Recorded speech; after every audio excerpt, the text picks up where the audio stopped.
Kota Palangkaraya adalah sebuah kota sekaligus merupakan ibu kota Provinsi Kalimantan Tengah, Indonesia. Kota ini memiliki luas wilayah 2.853,12 km persegi dan berpenduduk sebanyak 266.020 jiwa per tahun 2020. Dengan kepadatan penduduk rata-rata 93,24 jiwa per kilometer persegi. Sebelum otonomi daerah pada tahun 2001, Kota Palangkaraya hanya memiliki 2 kecamatan, yaitu Pahandut dan Bukit Batu. Kini secara administratif, Kota Palangkaraya terdiri atas 5 kecamatan, yakni Pahandut, Jekan Raya, Bukit Batu, Sabangau, dan Rakumpit. Kota Palangkaraya dijuluki sebagai kota cantik.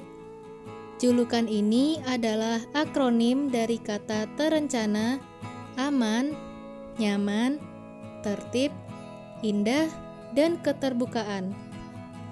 Kota ini memiliki moto Isen Mulang yang dalam bahasa Dayak Ngaju artinya ialah pantang mundur.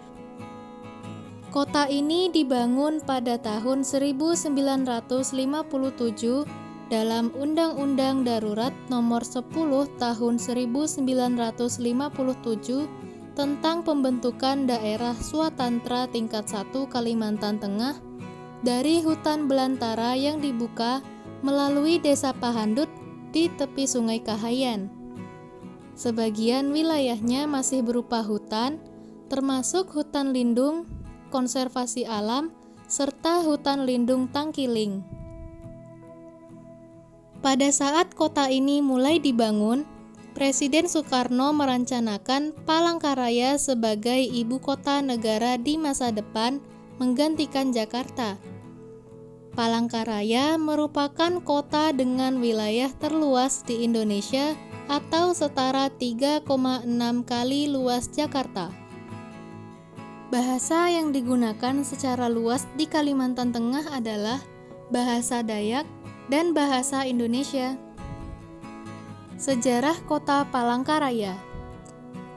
Menurut Stadsblad van Nederlandse Indie tahun 1849, wilayah Dayak besar termasuk daerah ini bagian dari dalam Zuid-Ooster-Afdeling berdasarkan Besluit van den Minister van Staat, Governor-Generaal van Nederlands Indie pada 27 Agustus 1849 nomor 8. Terbentuknya Provinsi Kalimantan Tengah melalui proses yang cukup panjang sehingga mencapai puncaknya pada tanggal 23 Mei 1957 dan dikuatkan dengan Undang-Undang Darurat Nomor 10 Tahun 1957, yaitu tentang pembentukan daerah Swatantra tingkat 1 Kalimantan Tengah. Sejak saat itu, Provinsi Kalimantan Tengah resmi sebagai daerah otonom sekaligus sebagai hari jadi Provinsi Kalimantan Tengah. Tiang pertama pembangunan Kota Palangkaraya dilakukan oleh Presiden Republik Indonesia pada saat itu, Soekarno, pada tanggal 17 Juli 1957 dengan ditandai peresmian monumen atau Tugu Ibu Kota Provinsi Kalimantan Tengah di Pahandut yang mempunyai makna 1. Angka 17 melambangkan hikmah proklamasi kemerdekaan Republik Indonesia. 2. Tugu api berarti api tak kunjung padam, semangat kemerdekaan dan membangun. 3.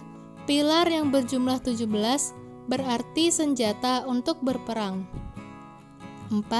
Segi 5 bentuk tugu melambangkan Pancasila mengandung makna ketuhanan yang Maha Esa.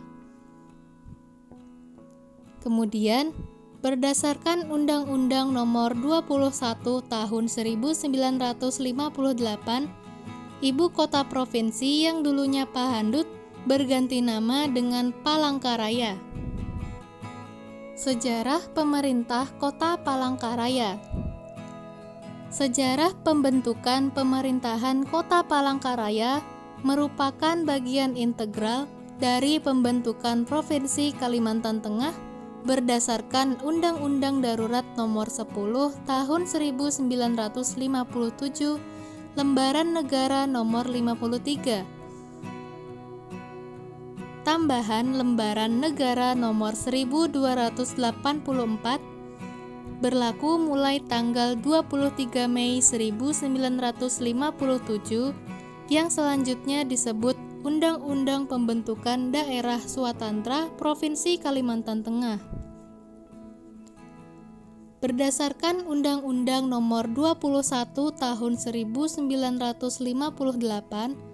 Parlemen Republik Indonesia tanggal 11 Mei 1959 mengesahkan Undang-Undang Nomor 27 Tahun 1959 yang menetapkan pembagian Provinsi Kalimantan Tengah dalam 5 kabupaten dan Palangkaraya sebagai ibu kotanya.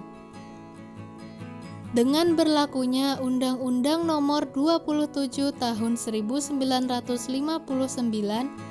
dan Surat Keputusan Menteri Dalam Negeri Republik Indonesia tanggal 22 Desember 1959 Nomor Des 52 12-2-206, maka ditetapkanlah pemindahan tempat dan kedudukan pemerintah daerah Kalimantan Tengah dari Banjarmasin ke Palangkaraya terhitung tanggal 20 Desember 1959. Selanjutnya, Kecamatan Kahayan Tengah yang berkedudukan di Pahandut secara bertahap mengalami perubahan dengan mendapat tambahan tugas dan fungsinya, antara lain mempersiapkan Kota Praja Palangkaraya. Kahayan Tengah ini dipimpin oleh Asisten Wedana yang pada waktu itu dijabat oleh J.M. Nahan. Peningkatan secara bertahap Kecamatan Kahayan Tengah tersebut lebih nyata lagi setelah dilantiknya Bapak Cilik Riwut sebagai Gubernur Kepala Daerah tingkat 1 Kalimantan Tengah pada tanggal 23 Desember 1959 oleh Menteri Dalam Negeri, dan Kecamatan Kahayan Tengah di Pahandut dipindahkan ke Bukit Rawi. Pada tanggal 11 Mei 1960 dibentuk pula Kecamatan Palangka khusus persiapan Kota Praja Palangkaraya yang dipimpin oleh J.M. Nahan. Selanjutnya, sejak tanggal 20 Juni 1962, Kecamatan Palangka khusus persiapan Kota Praja Palangkaraya ini dipimpin oleh W. Koenrat dengan sebutan Kepala Pemerintahan Kota Praja Administratif Palangkaraya. Perubahan, peningkatan, dan pembentukan yang dilaksanakan untuk kelengkapan Kota Praja Administratif Palangkaraya dengan membentuk 3 kecamatan, yaitu 1. Kecamatan Palangka di Pahandut, 2. Kecamatan Bukit Batu di Tangkiling, 3. Kecamatan Petuk Katimpun di Marang Ngandurung Langit. Kemudian, pada awal tahun 1964, Kecamatan Palangka di Pahandut dipecah menjadi 2 kecamatan, yaitu Kecamatan Pahandut di Pahandut dan Kecamatan Palangka di Palangkaraya. Sehingga Kota Praja Administratif Palangkaraya telah mempunyai 4 kecamatan dan 17 kampung, yang berarti ketentuan-ketentuan dan persyaratan-persyaratan untuk menjadi satu kota praja yang otonom sudah dapat dipenuhi serta dengan disyahkannya Undang-Undang Nomor 5 Tahun 1965, Lembaran Negara Nomor 48 Tahun 1965 tanggal 12 Juni 1965 yang menetapkan Kota Praja Administratif Palangkaraya. Maka terbentuklah Kota Praja Palangkaraya yang otonom.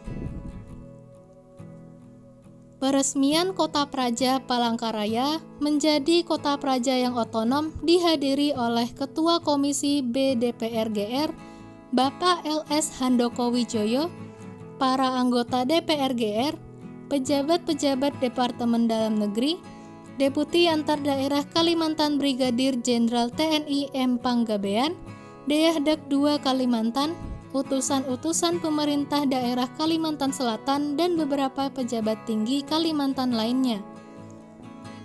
Upacara peresmian berlangsung di lapangan Bukit Ngalangkang, halaman Balai Kota, dan sebagai catatan sejarah yang tidak dapat dilupakan sebelum upacara peresmian dilangsungkan pada pukul 8 pagi. Diadakan demonstrasi penerjunan payung dengan membawa lambang Kota Praja Palangkaraya.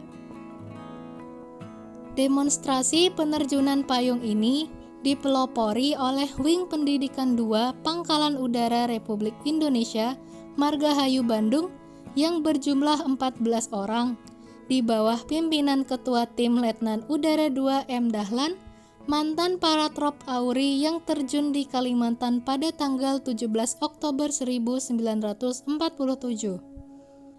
Demonstrasi penerjunan payung dilakukan dengan mempergunakan pesawat T-568 Garuda Oil di bawah pimpinan Kapten Pilot Arifin, Kopilot Rusli dengan 4 awak pesawat yang diikuti oleh seorang undangan khusus, Kapten Udara FM Sujoto.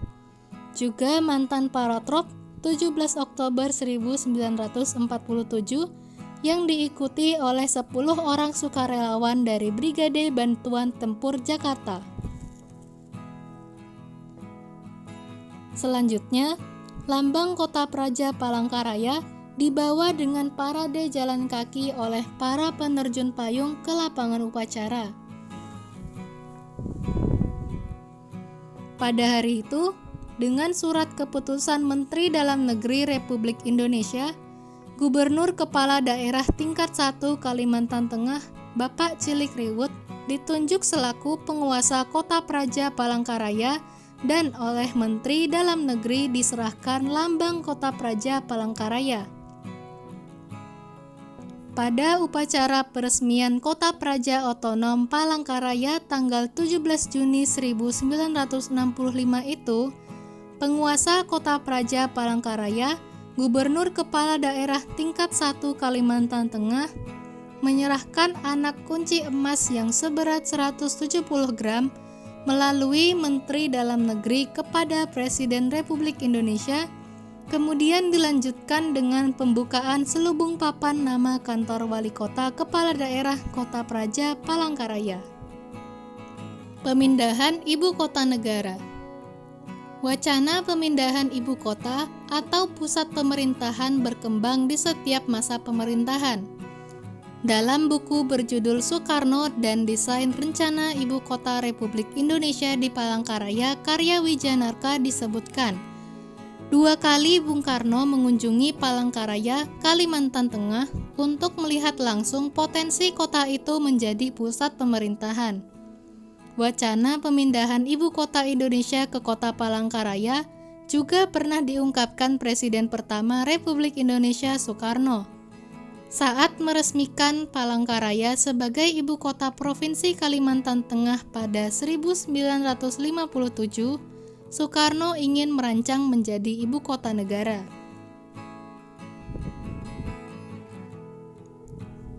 Geografi. Kota Palangkaraya merupakan ibu kota Provinsi Kalimantan Tengah. Secara geografis, Kota Palangkaraya terletak di antara 113 derajat 30 sampai 114 derajat 04 bujur timur dan 1 derajat 30 sampai 2 derajat 30 lintang selatan. Luas wilayah Kota Palangkaraya secara keseluruhan adalah 284.250 hektar atau 2.842,5 km persegi. Batas wilayah. Batas-batas wilayah Kota Palangkaraya adalah sebagai berikut. Utara, berbatasan dengan Kabupaten Gunung Mas. Timur berbatasan dengan Kabupaten Gunung Mas. Selatan berbatasan dengan Kabupaten Pulang Pisau. Barat berbatasan dengan Kabupaten Katingan. Topografi. Secara topografi, seluruh wilayah Kota Palangkaraya berada di bawah 100 meter di atas permukaan laut. Kecamatan dengan wilayah tertinggi adalah Kecamatan Rakumpit dengan ketinggian kurang lebih 75 meter di atas permukaan laut. Sedangkan kecamatan dengan wilayah terendah adalah Kecamatan Sebangau dengan ketinggian kurang dari 20 meter di atas permukaan laut. Berdasarkan tingkat kemiringan lahan, Kota Palangkaraya merupakan wilayah dengan tingkat kemiringan datar hingga landai. Di wilayah utara kota ini, tingkat kemiringan lahan sebesar kurang dari atau sama dengan 40%, sedangkan di wilayah selatan tingkat kemiringan lahan berkisar antara 0-8% dan berada pada tingkat ketinggian 16-25 meter di atas permukaan laut. Geologi. Secara geologi, wilayah Palangkaraya terbentuk dari batuan endapan dan batuan beku. Struktur geologi kota ini terbentuk atas batuan endapan permukaan, sedimen, dan plutonik. Ditinjau dari formasi bahan material pembentukannya, di daerah ini terdapat formasi aluvium yang tersusun dari material gambut berwarna coklat kehitaman atau endapan rawa, pasir lepas berwarna kekuningan halus kasar, tak berlapis atau endapan sungai, lempung kelabu kecoklatan, mengandung sisa tumbuhan sangat lunak atau daerah pasang surut, dan lempung kaolinan warna putih kekuningan, bersifat liat, tebal, sekitar dari 50-100 meter, formasi dahor yang terdiri dari material konglomerat, coklat kehitaman, agak padat, komponen terdiri dari fragmen kuarsit dan basal. Berukuran 1-3 cm. Kemas terbuka dengan matriks berukuran pasir. Berselingan dengan batu pasir, berwarna kekuningan sampai kelabu, berbutir sedang sampai kasar, setempat berstruktur sedimen silang siur. Batu lempung warna kelabu, agak lunak, karbonan setempat mengandung lignit, tersingkap sebagai sisipan dalam batu pasir dengan ketebalan 20-60 cm. Iklim.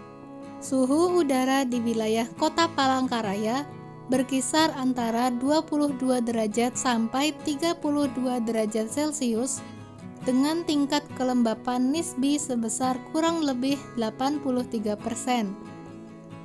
Berdasarkan klasifikasi iklim Köppen, Kota Palangkaraya beriklim hutan hujan tropis dengan curah hujan yang tinggi sepanjang tahun. Curah hujan tahunan di wilayah Palangkaraya berkisar antara 2.300 sampai 2.700 mm per tahun dan jumlah hari hujan berada di antara 140 hingga 190 hari hujan per tahun. Curah hujan maksimum terjadi di bulan Maret dengan curah hujan bulanan lebih dari 280 mm per bulan dan curah hujan minimum terjadi di bulan Juli dengan curah hujan bulanan 106 mm per bulan. Demografi. Kota Palangkaraya dihuni berbagai macam suku bangsa dengan 3 suku bangsa dominan yaitu Dayak 34,49%, Banjar 30,46%, dan Jawa 25,36%. Suku bangsa lainnya yang mendiami Palangkaraya yaitu Batak, Bali, Flores, Madura, Sunda, Melayu, Bugis, Mandar, Tionghoa, Minang, dan lain-lain. Penduduk Kota Palangkaraya menganut berbagai macam agama Di antaranya Islam 70,18%, Kristen 28,40%, meliputi Protestan 26,42%, dan Katolik 1,98%, Hindu 1,24%, Buddha 0,17%, dan lainnya 0,01%. Lambang daerah. Secara umum, perisai adalah alat penangkis, merupakan salah satu alat untuk mempertahankan diri walaupun pemilik atau pemegangnya tampak bersahaja. Namun, pada hakikatnya selalu ingin selaras dan sesuai dengan perkembangan zaman, terus maju berjuang melawan kemelaratan untuk menegakkan kebenaran yang dipimpin oleh hikmat kebijaksanaan berdasarkan Undang-Undang Dasar 1945 dan Pancasila. Bidang lengkung hitam bertahtakan aksara Palangkaraya melambangkan kehidupan suci, bersih, teguh, dan kokoh, oleh karena sifatnya kekal. Bunga dan melati berdaun 5 di tengah melambangkan kepamong kerajaan yang menghiasi petugas-petugas atau pejabat pamong praja di Indonesia. Bundaran di dalam melambangkan kesejahteraan asal mula terjadinya sebuah kota, merupakan lapangan alun-alun atau kegiatan penduduk, kemudian dihubungkan di jalur-jalur jalan ke segala jurusan sebagai syarat pengembangan kota. Secara khusus, Palangkaraya terdiri dari kata palangka dan raya. Palangka Raya Bulau berasal dari suatu wadah palangka, bagian muka dan belakang melukiskan bentuk gambar burung elang, yang menurut kepercayaan leluhur atau nenek moyang suku Dayak dipakai oleh Mahatala Langit, Tuhan Yang Maha Esa, untuk menurunkan manusia pertama ke atas dunia. Setangkai padi berdaun 6 helai dan 17 butir buahnya, setangkai kapas berdaun 5 helai dan 6 buahnya yang sudah mekar dan putih, melambangkan saat peresmian pemerintah kota Palangkaraya mulai berotonomi penuh pada tanggal 17 Juni 1965. Warna dasar hijau menyatakan secara geografis wilayah kota Palangkaraya 75% terdiri dari hutan dan danau, berartikan kesuburan. Warna dasar kuning lambang kejayaan, cerah, terbuka, dan berkembang. Arti lambang: keberanian atau kemauan membangun kota Palangkaraya dari suatu daerah hutan menjadi kota bersemboyan isen mulang dengan modal alam dan tenaga demi kejayaan negara pada umumnya dan rakyat Kalimantan pada khususnya. Dilengkapi dengan amal, kegiatan, cita-cita, dan tekad kepamong prajaan bersemboyan Tutwuri Handayani untuk membina atau membimbing masyarakat ke arah kesejahteraan rohaniah dan jasmaniah berpedoman falsafah negara Pancasila. Forum Koordinasi Pimpinan Daerah. Berikut ini adalah nama-nama pejabat Forum Koordinasi Pimpinan Daerah atau FKPD, yaitu Wali Kota Fairit Naparin SE, Wakil Wali Kota Hajah Umi Mastikah SH, Sekretaris Daerah Dr. Hera Nugrahayu MSI, Ketua DPRD Sigit Karyawan Yunianto SH, Kapolresta Kombes Pol Sandi Alfadien Mustafa SIK MH, Dandim 1016 Palangkaraya Kolonel INF Rofik Yusuf SSOS, dan Yonif Rider 631 Antang Letkol INF Dwi Heri Wibowo SE, Kepala Kejaksaan Negeri Toto Bambang Sabto Dwijo SH, Ketua Pengadilan Negeri Paskatu Hardinata SH MH, dan Ketua Pengadilan Agama Dr. Hajah Nurhayati MH. Fasilitas umum Kota Palangkaraya. Rumah sakit.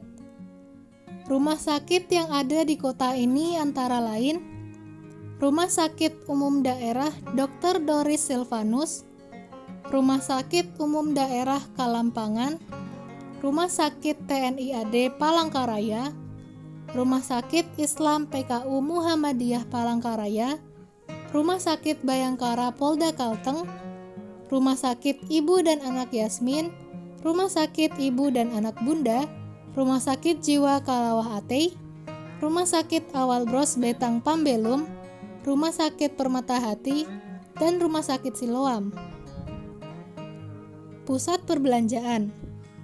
Kota Palangkaraya telah memiliki fasilitas berupa pusat perbelanjaan modern dan beberapa pasar tradisional, yaitu Palangkaraya Mall, Mega Town Square, Barata Department Store, Swalayan Sendis, Swalayan Telaga Biru, Pasar Kahayan, Pasar Blauran, Pasar Lombok, Citra Raya, Pasar Payang, Pasar Datah Manuah, Pasar Jumput, Pasar Mini, dan Gemilang.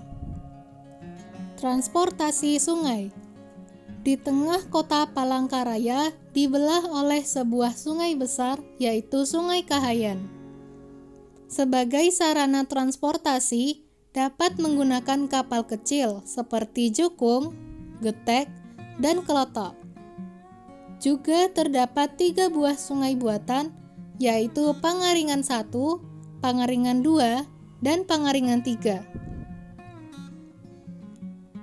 Transportasi darat. Saat ini, terdapat jalan darat antar provinsi yang menghubungkan antara kota Palangkaraya dengan kota Banjarmasin, Kalimantan Selatan melalui Jembatan Tumbang Nusa dan Jembatan Barito yang dapat ditempuh dalam waktu kurang lebih 3-4 jam secara nyaman. Sedangkan jalan darat antar provinsi ke kota Pontianak, Kalimantan Barat merupakan jalan rintisan melewati Kabupaten Sukamara. Di samping itu, jalan darat dengan 13 kabupaten di Kalimantan Tengah belum semuanya dapat dilalui dengan baik karena kondisi struktur tanah, kondisi jalan, dan curah hujan. Di tengah kota Palangkaraya sendiri, terdapat Jembatan Kahayan di atas Sungai Kahayan yang menghubungkan kedua tempat yang biasa disebut dengan Pahandut dan Pahandut Seberang. Transportasi udara. Bandar Udara Cilikriwut, dulu bernama Panarung, merupakan bandar udara yang menghubungkan kota Palangkaraya dengan kota-kota di pedalaman serta antar provinsi di Indonesia. Bandara ini terletak di Jalan Adonis Samad, Kelurahan Panarung, Kecamatan Pahandut, Kota Palangkaraya. Beberapa tempat wisata yang ada di Kota Palangkaraya yaitu Arboretum Nyaru Menteng, Bukit Tangkiling, Bukit Baranahu, Doa Karmel, Kalalawit, Tabala, Tunggal, Bulan, Buhis, Liau, Lisin, Tangkiling, Danau Tahai, Dermaga Kereng Bangkirai, Museum Balanga, Padang Himba Adventure, Pesona Alam Lestari atau PAL, Taman Nasional Sebangau, Taman Pasuk Kameloh, Taman Wisata Alam Batu Banama, Taman Wisata Fantasi Beach, dan Taman Wisata Kumkum. Taman Pasuk Kameloh merupakan salah satu tempat favorit warga Palangkaraya menghabiskan waktu bersama. Seperti sebuah taman pada umumnya, Taman Pasuk Kameloh selalu ramai dikunjungi ketika sore menjelang. Banyak keluarga yang mengantar anak-anak untuk bermain di sekitar taman. Tak sedikit pula dari muda-mudi yang menghabiskan waktu senja mereka dengan menikmati alam di sekitar Taman Pasuk Kameloh. Lokasi Taman Pasuk Kameloh berada di tengah kota Palangkaraya, tepatnya di Jalan S. Parman, Langkai, Kecamatan Pahandut, Kota Palangkaraya, Kalimantan Tengah. Lokasinya bersebelahan dengan Tugu Soekarno dan berada di bawah Jembatan Kahayan. Tidak ada batasan waktu khusus untuk mengunjungi Taman Pasukameloh ini. Suasana malam akan terasa jauh lebih cantik dibanding siang hari. Namun, selama masa pandemi, taman ini akan ditutup sampai batas waktu yang tidak diketahui. Fasilitas umum yang ada di sekitar Taman Pasukameloh yakni area parkir kendaraan, toilet, wifi gratis, masjid, tempat duduk, dan tempat kuliner. Beberapa daya tarik Taman Pasukameloh yaitu 1. Dekorasi taman yang cantik. Sebelum membahas cantiknya dekorasi dari Taman Pasukameloh, kata Pasukameloh diambil dari bahasa Dayak yang bermakna bakul gadis. Maksudnya ialah barang yang dimiliki seorang gadis yang cantik. Sebagian masyarakat mengartikan Pasukameloh layaknya kantong semar yang mengeluarkan panorama yang indah.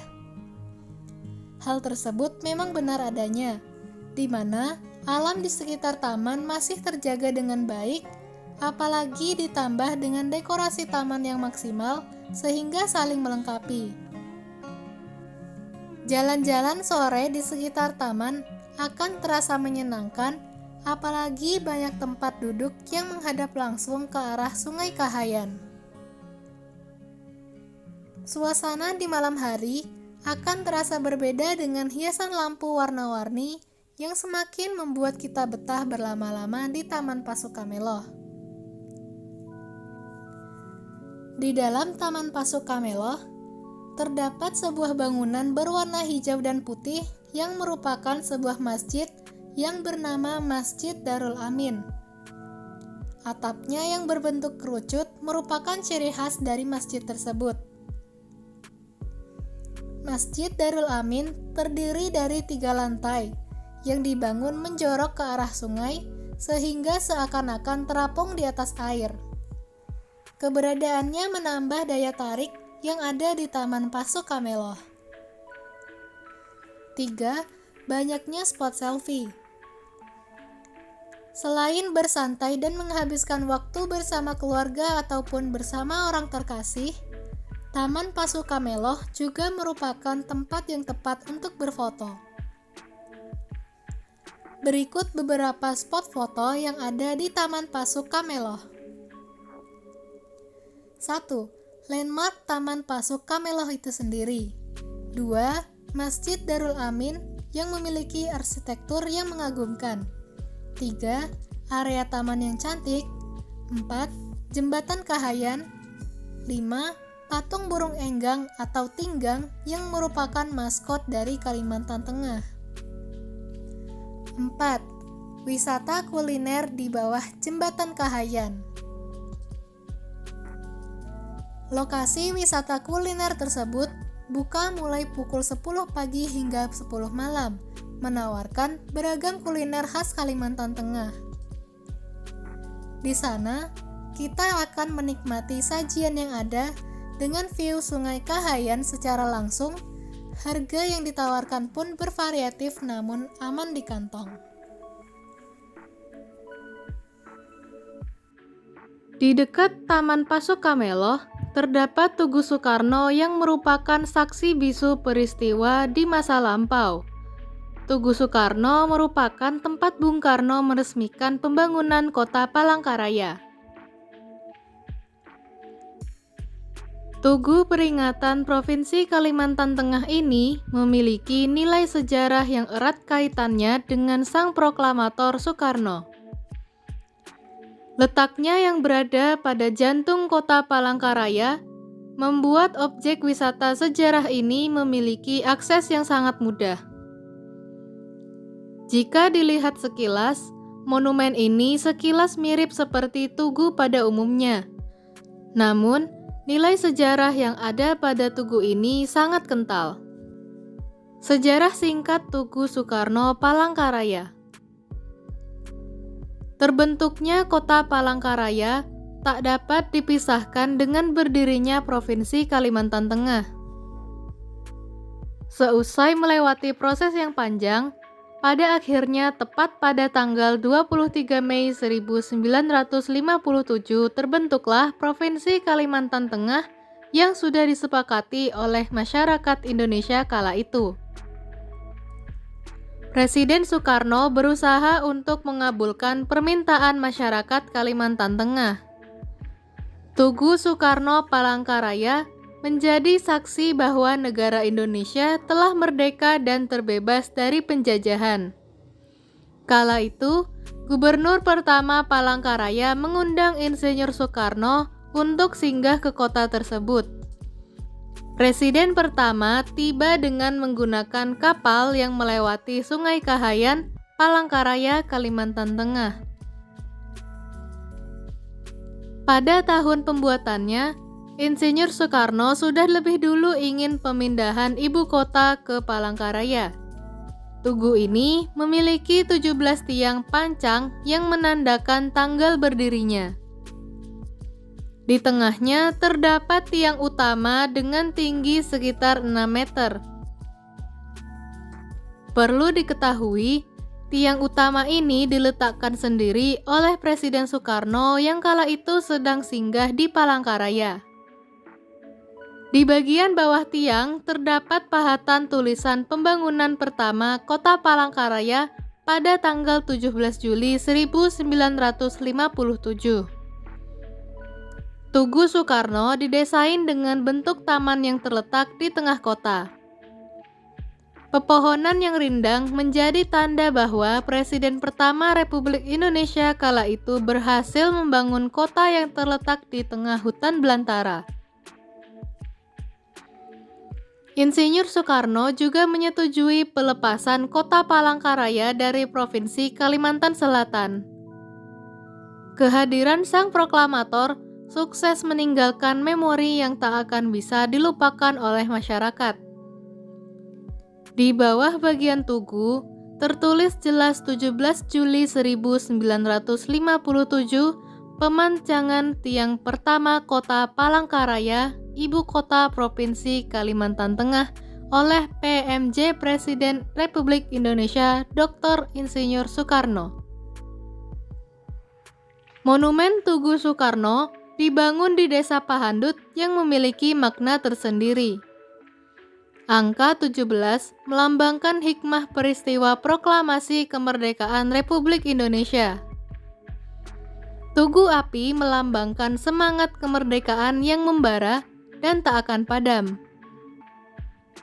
Pilar berjumlah 17 memiliki arti sebagai senjata untuk berperang, sedangkan segi 5 melambangkan Pancasila. Daya tarik Monumen Mini Tugu Soekarno. Tugu Soekarno merupakan tempat berkumpulnya para wisatawan lokal yang menghabiskan waktunya hanya untuk sekedar duduk-duduk di sekitar monumen, sembari menilik kembali memori sejarah di masa lampau. Tak sedikit wisatawan luar daerah yang datang untuk menikmati pemandangan sekitar dan memenuhi galeri fotonya. Suasana yang tenang dan masih asri akan terasa begitu kental tatkala menginjakkan kaki di wisata tersebut. Lokasinya yang tak jauh dari pusat kota dan bersebelahan langsung dengan Taman Pasuk Kameloh dan Sungai Kahayan menjadikan tugu tersebut sangat mudah diakses. Ketika mengunjungi monumen tersebut, Anda juga bisa menikmati sungai yang tenang. Selain menikmati pesona tugu, para wisatawan juga bisa menikmati beragam kuliner yang dijajakan di belakang tugu. Umumnya, harga yang ditawarkan untuk setiap kuliner terbilang sangat murah dan yang pasti tidak menguras kantong. Bagi Anda yang sedang berada di Kota Palangkaraya, tak ada salahnya mengunjungi wisata yang menjadi saksi kemerdekaan bangsa Indonesia tersebut. Dahulu, Kota Palangkaraya dicita-citakan oleh Soekarno untuk menjadi ibu kota Indonesia. Letaknya yang berada di tengah negara Indonesia menjadi daya tarik tersendiri bagi Bung Karno saat itu. Bahkan, konsep dan desain kota Palangkaraya dibuat sendiri oleh beliau dengan menggunakan inspirasinya berdasarkan melihat berbagai kota yang ada di dunia. Tugu Soekarno merupakan tiang pertama yang menjadi penanda pembangunan kota Palangkaraya yang dilakukan sendiri oleh Presiden pertama Indonesia. Aneka tumbuhan dan rimbunnya pepohonan yang ada di kawasan Tugu menjadi daya tarik tersendiri bagi para wisatawan. Aneka tumbuhan dan rimbunnya pepohonan yang ada di kawasan Tugu menjadi daya tarik tersendiri bagi para wisatawan. Bentuk desainnya yang unik menjadi ciri khas Tugu Soekarno yang banyak dipergunakan sebagai lahan berburu foto. Selain menikmati wisata bersejarah Tugu Soekarno, kita juga bisa berjalan sebentar menuju pinggir Sungai Kahayan. Di sana, kita bisa menaiki perahu klotok atau perahu wisata yang sudah dipersiapkan oleh pihak pengelola untuk menyusuri sungai. Kegiatan tersebut merupakan salah satu pilihan menarik yang dapat dilakukan ketika mengisi waktu liburan di Tugu Soekarno Palangkaraya. Objek wisata sejarah Tugu Soekarno menawarkan beragam fasilitas yang bisa digunakan. Umumnya, fasilitas itu dibuat guna menunjang kenyamanan para wisatawan yang mengunjunginya. Meski terletak di pusat kota, Tugu Soekarno memiliki lahan yang luas. Lahan tersebut digunakan sebagai area parkir kendaraan milik para pengunjung. Tak jauh dari lokasi, tersedia pula warung-warung yang menjual ragam makanan khas Kalimantan Tengah. Jadi, jika kita merasa lapar setelah menyelami dunia sejarah, bisa mengisi perut dengan mencicipi kuliner tersebut. Bahkan, kita bisa mencicipi berbagai macam jenis kuliner dengan harga yang sangat terjangkau dan tentunya pas di kantong.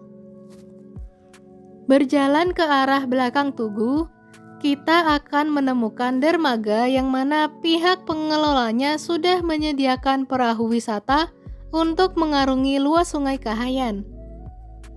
Sembari menikmati keindahan alam Palangkaraya yang didesain langsung oleh Insinyur Soekarno, kita bisa menikmati pemandangan alam berupa sungai yang masih terlihat asri.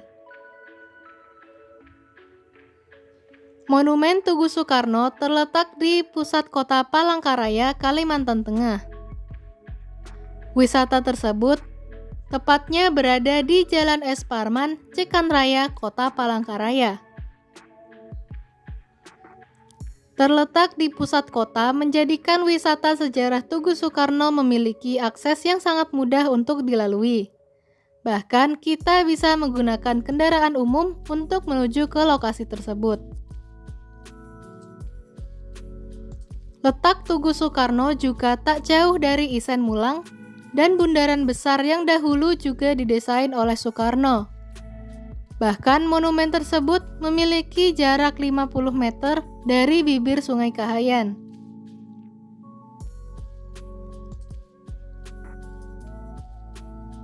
Monumen Tugu Soekarno Palangkaraya ini merupakan tempat wisata sejarah yang bebas dikunjungi siapapun tanpa dipungut biaya. Jika biasanya sebuah monumen bersejarah memiliki tiket masuk, maka Tugu Soekarno ini bisa dimasuki oleh semua kalangan tanpa harus membayar alias gratis. Objek wisata Tugu Soekarno dibuka selama 24 jam non-stop. Dengan demikian, kita bisa mengunjungi wisata tersebut kapanpun kita inginkan. Wisata sejarah monumen atau Tugu Soekarno Palangkaraya menyimpan kenangan yang tak bisa begitu saja dilupakan. Sembari mempelajari sejarah, kita bisa berkunjung ke tempat terdekat Tugu Soekarno seperti Sungai Kahayan atau Taman Pasuk Kameloh.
Selanjutnya ada Bukit Tangkiling.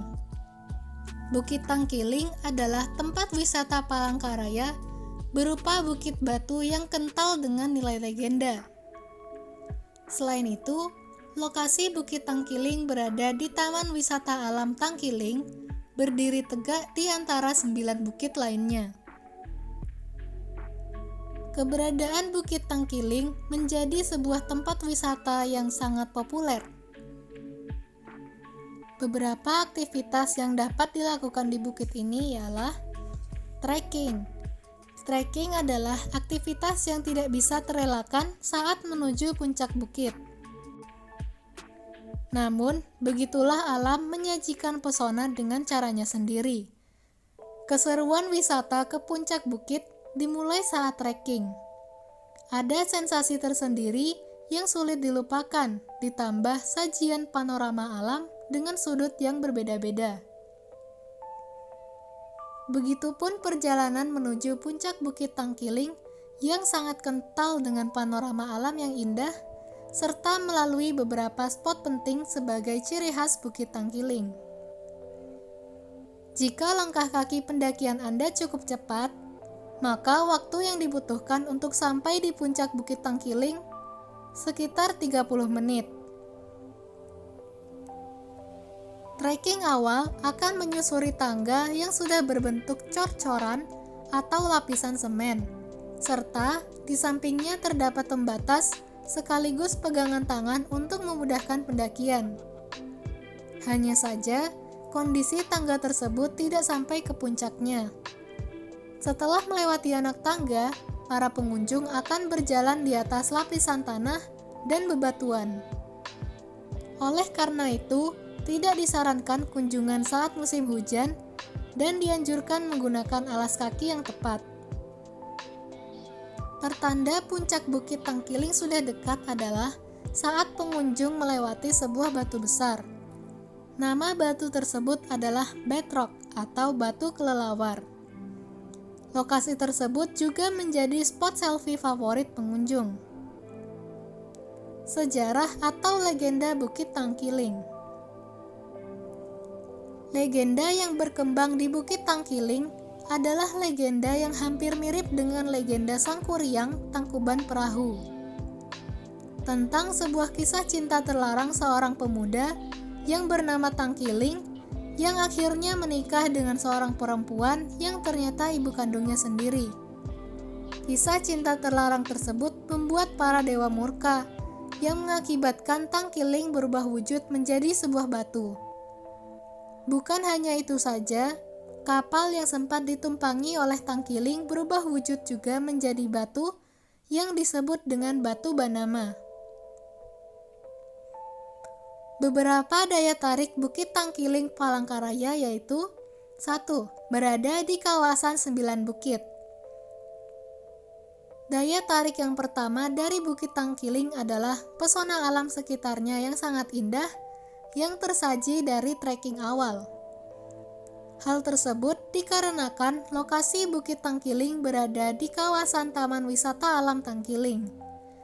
Selain itu, lokasi Bukit Tangkiling berada dekat dengan 9 bukit lainnya seperti Bukit Baranahu, Bukit Kalalawit, Bukit Tabala, Bukit Tunggal, Bukit Bulan, Bukit Buhis, Bukit Liau, Bukit Lisin, dan Bukit Tangkiling. 2. Spot terbaik menikmati kota Palangkaraya. Daya tarik selanjutnya dari Bukit Tangkiling adalah sebagai spot terbaik untuk menikmati keindahan Palangkaraya dari ketinggian. Di sisi lain, Bukit Tangkiling sering juga dijadikan sebagai sebuah destinasi wisata religi. Salah satu alasannya karena terdapat sebuah batu besar yang ditutupi oleh kain kuning. Lokasi Bukit Tangkiling tidak jauh dari jalan raya yang menghubungkan kota Palangkaraya dengan Kasongan, ibu kota Kabupaten Katingan, Kalimantan Tengah. Alamat lengkapnya berada di Jalan Cilikriwut, kilometer 32 arah luar kota Palangkaraya. Rute menuju Bukit Tangkiling dari pusat kota Palangkaraya sekitar 34 km dengan estimasi waktu perjalanan 30 menit. Jalurnya sangat bagus dan sudah beraspal. Setelah memarkirkan kendaraan, lanjutkan perjalanan menuju puncak Bukit Tangkiling dengan berjalan kaki.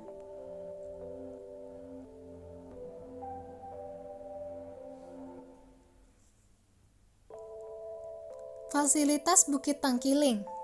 Karena belum dikelola secara maksimal, fasilitas umum yang ada di sekitar Bukit Tangkiling pun belum terlalu memadai. Saat ini, fasilitas yang ada terdiri dari area parkir kendaraan, warung-warung makanan dan minuman, dan penginapan khusus untuk pengunjung yang hendak berziarah.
Taman Nasional Sebangau merupakan salah satu taman nasional yang terletak di Kalimantan Tengah, Indonesia. Dalam pembagian administratif, Taman Nasional Sebangau terletak di 3 kabupaten, masing-masing yaitu Kabupaten Katingan 52%, Kabupaten Pulang Pisau 38%, dan Kota Palangkaraya 10%. Taman Nasional Sebangau terdiri dari hutan gambut. Taman nasional ini disahkan oleh Keputusan Menteri Kehutanan Nomor 423 Menteri Kehutanan 2 Tahun 2004 tanggal 19 Oktober 2004. Lahan yang ditempati seluas 568.700 hektar. Flora yang hidup di dalam Taman Nasional ini antara lain ramin, jelutung, pintangur, meranti, dan nyatoh. Sedangkan jenis fauna yang hidup dengan populasi yang besar adalah orang utan dan oa Kalimantan. Taman Nasional Sebangau dijadikan sebagai kawasan perlindungan lahan basah. 81% wilayahnya merupakan ekosistem lahan gambut. Taman Nasional Sebangau menjadi sumber utama bagi fungsi hidrologi di Pulau Kalimantan karena menjadi kawasan penyerap karbon. Permasalahan yang ditemui dalam Taman Nasional Sebangau adalah pengadaan perkebunan kelapa sawit dan kebakaran hutan. Ini berdampak pada perubahan iklim di Taman Nasional ini. Keanekaragaman hayati di Taman Nasional Sebangau cukup tinggi. Taman Nasional ini menjadi habitat bagi 166 jenis flora, 35 jenis mamalia, dan 150 jenis burung. Selain itu, hidup pula berbagai jenis reptil dan ikan. Fungsi alami dari Taman Nasional Sebangau adalah sebagai habitat utama bagi orang-utan dan bekantan.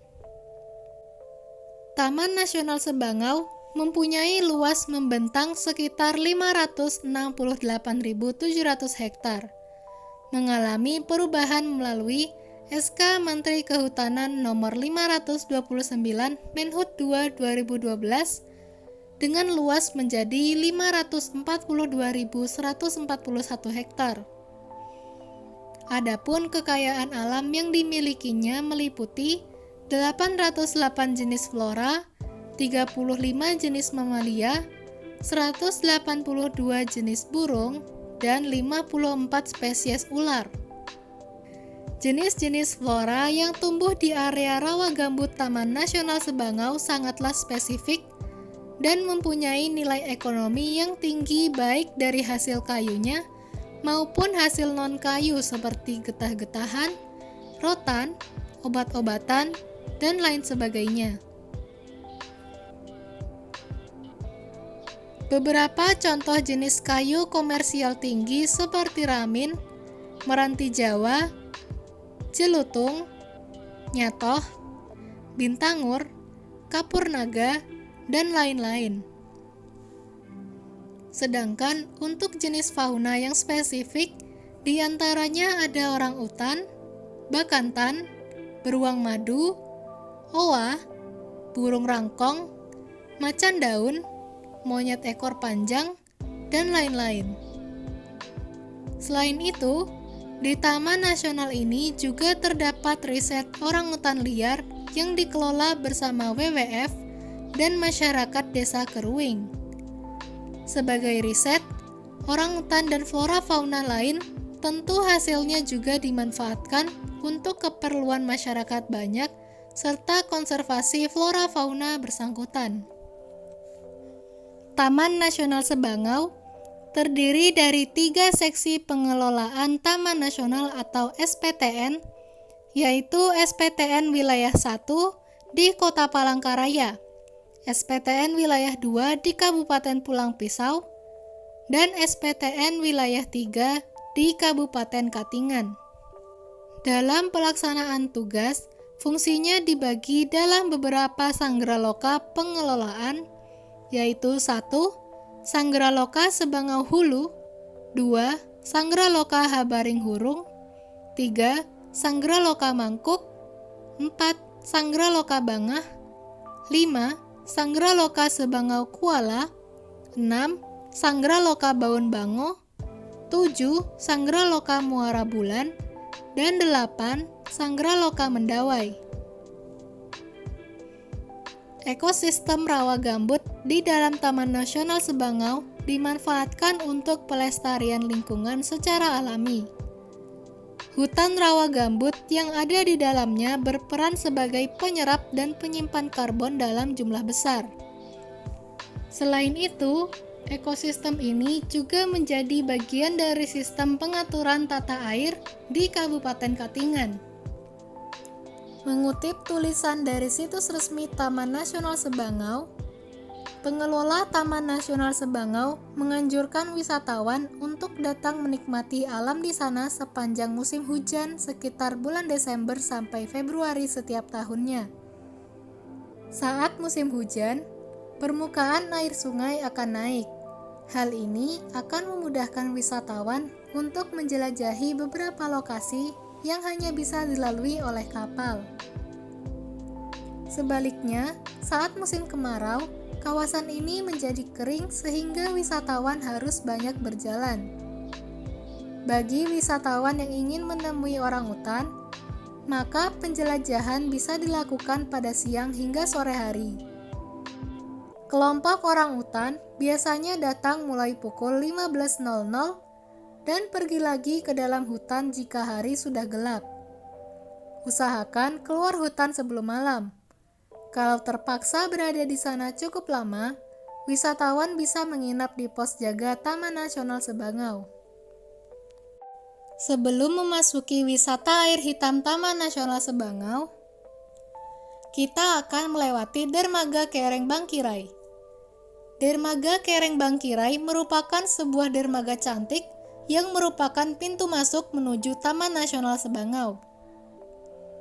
Dermaga ini dibuat semenarik mungkin sehingga membuatnya menjadi bukan dermaga biasa. Desain yang cantik serta dilengkapi dengan beberapa wahana air merupakan daya tarik selanjutnya.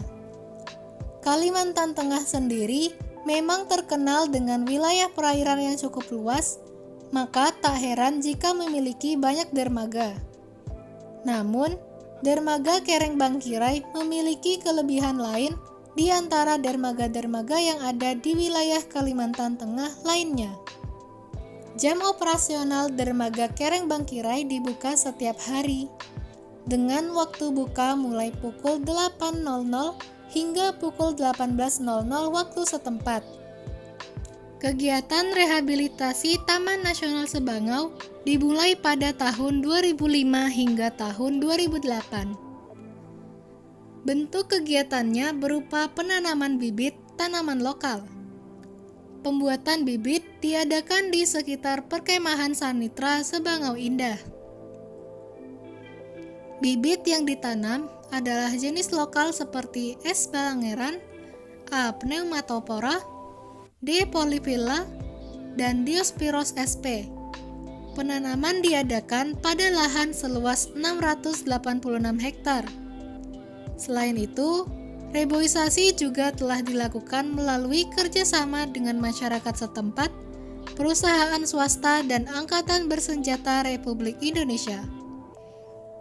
Penanaman bibit sebanyak 100.000 batang pohon selesai pada tahun 2008 dengan luas 250 hektar dan dibantu oleh Garuda Indonesia. Kegiatan rehabilitasi lain juga diadakan oleh Gerakan Nasional Rehabilitasi Hutan dan Lahan serta Komando Daerah Militer 12 Tanjung Pura. Keduanya bekerja sama menanam bibit di lahan seluas 1.000 hektar dalam wilayah Kecamatan Sebangau Kuala, Kabupaten Pulang Risau. Beberapa ancaman yang ada terhadap Taman Nasional Sebangau antara lain pembalakan liar, kerusakan hidrologi dan lahan gambut, kebakaran hutan dan lahan, banjir, pembangunan infrastruktur, dan sampah. Di Taman Nasional Sebangau, ada pemandangan unik berupa Sungai Hitam. Sesuai namanya, sungai ini berwarna hitam hingga dasarnya tak bisa dilihat langsung dengan mata biasa. Sungai ini berwarna hitam bukan karena tercemar, melainkan karena kandungan tanin yang tinggi yang berasal dari tanah gambut yang berada di tepiannya. Tanin adalah semacam senyawa yang keluar dari tanah gambut. Material karbon yang telah berusia ribuan atau bahkan jutaan tahun lalu tercampur dengan air sungai. Walau warnanya pekat, namun air sungai ini tidak tercemar, malah disebut alami dan segar. Wisatawan yang gemar melakukan wisata pengamatan alam bisa berkunjung ke Taman Nasional Sebangau sekaligus pesiar singkat di Sungai Hitam ini. Perjalanan dengan perahu motor sederhana biasanya dilakukan bersama pemandu dari kantor Taman Nasional. Jika beruntung, wisatawan yang sedang berpesiar mungkin bisa melihat kawanan orangutan atau burung pelanduk yang sedang mencari makan di tepi sungai, bahkan ular yang melilit dahan pepohonannya. Tiket masuk Dermaga Kereng Bangkirai cukup membayar karcis sebesar Rp5.000 per orang. Fasilitas umum yang ada di Dermaga Kereng Bangkirai sudah memadai dengan tersedianya area parkir mobil maupun motor, kamar mandi, area tribun, musola, gazebo, warung-warung makanan dan minuman, dan spot selfie. Beberapa ragam wisata di Dermaga Kereng Bangkirai. 1. Menyusuri sungai dengan perahu klotok. Selain berkeliling di sekitar dermaga, kita juga bisa menyusuri sungai yang ada dengan menggunakan sebuah perahu klotok yang merupakan perahu khas dari Kalimantan. Perahu klotok tersebut didesain secantik mungkin untuk memikat pengunjung. Bentuknya yang besar membuatnya dapat menampung banyak pengunjung. Namun saat ini, perahu tersebut hanya memaksimalkan 17 orang penumpang, ditambah dengan pengemudi dan pemilik sejumlah 3 orang, sehingga total orang di dalam perahu maksimal ada 20 orang. Selain itu, di ujung perahu juga tersedia spot foto. Cara menyusuri sungai lainnya yakni dengan menggunakan perahu kecil ataupun dengan mengayuh perahu bebek yang hanya dapat berisi 2 orang dewasa saja. Untuk dapat menyusuri sungai dengan menggunakan perahu klotok hingga mengayuh bebek, kita akan dikenai biaya tambahan. Sebaiknya, jika hendak menyusuri sungai tersebut, ada baiknya datang ketika musim penghujan tiba, karena jika di musim kemarau, sungainya akan sedikit mengering. Desain dermaga Kereng Bangkirai ditata dengan sangat menarik. Jembatan kayu yang ada dibuat berwarna dengan kehadiran beberapa spot foto yang sangat berwarna. Di tengah dermaga terdapat sebuah tempat yang biasa digunakan untuk pagelaran seni atau budaya khas Kalimantan. Di sana, pengunjung dapat menyaksikannya dari tempat yang sudah disediakan. Serta di bagian lain, terdapat sebuah gazebo atau pondok sederhana yang dapat dijadikan sebagai tempat beristirahat sekaligus berselfie ria. Dermaga Kereng Bangkirai dibuat bukan hanya berfungsi sebagai sebuah dermaga saja, melainkan lokasi wisata lain selain Taman Nasional Sebangau itu sendiri. Tempatnya yang cantik dan menarik merupakan daya tarik yang dimiliki oleh dermaga Kereng Bangkirai, apalagi dengan ditambah beberapa wahana seru dan menyenangkan lainnya.